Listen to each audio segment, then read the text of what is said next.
What I'm going to do is I'm going to quickly derive for you the ED equation. It's very simple. Don't worry about derivations hurting anything. Let's say that the voltage difference from A to B is some value V naught. 300 volts. What that means is that if I take a 1 coulomb charge and push it from rest to rest at B, from A to B, I, as the external agent, have to do 300 joules of air. Okay? That's what voltage means.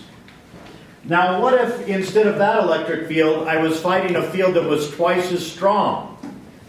Well, if I could push that 1 coulomb across with one hand, now I'm fighting a field twice as strong. I got to push twice as hard. How much Verk do I have to do? Twice as much. Okay? So twice the field, twice the voltage. Hold that thought. What if I go back to the original field, but I move point B so that I only have to push half as far? I still have to push as hard as I was in the original case, but I only push half the distance. Verk is force times the distance. I do half the Verk. Instead of 300 joules of Verk, I do 150 joules of Verk. Okay? So, half the distance, half the voltage.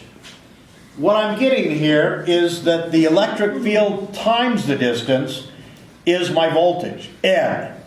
Electric field is the E, D is the distance, N. Let me show you that.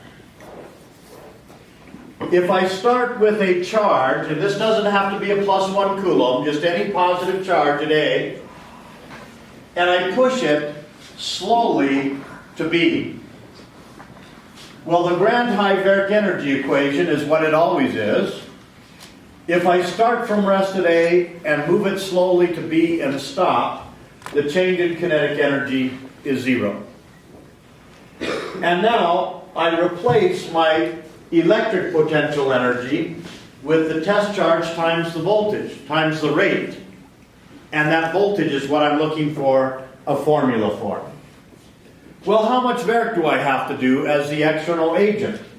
Well, my force times the distance is the Verk. That's our operational definition. Well, how hard do I have to push? What is that force by the hand? Well, if I look at a free body diagram, I have an electric force, and that's given by this definition of the electric field. It's just a test charge times the electric field. Now, if I want to push this at a slow, constant velocity, I got to fight that force, that electric force. I have to push just as hard. I have to push a little bit harder to get it started, a little bit less to get it stopped, but on average, I got to push just this hard with the hand. And I'm pushing in the same direction that it's going, positive Verk.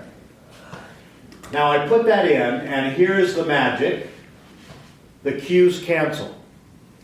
And what I'm left with is a formula for the voltage that is so simple. The voltage between A and B is equal to the electric field times the distance between A and B. Okay? You're getting it right from the horse's mouth. Yes, you are. Horses patooed. Okay. This equation is so simple that it's dangerous. It's dangerous because you are going to want to use it for every single problem on the midterm. And there is great big yellow caution tape around this equation. You can only use this equation in regions where the electric field is uniform. What that means is that I have to have field lines that are everywhere parallel. Well, where do I have that? Between plates, between positive and negative plates, or in the vicinity of a single charge plate. Those are the only types of problems where you could use this set equation. Don't be trying to use it with point charges. You'll get garbage.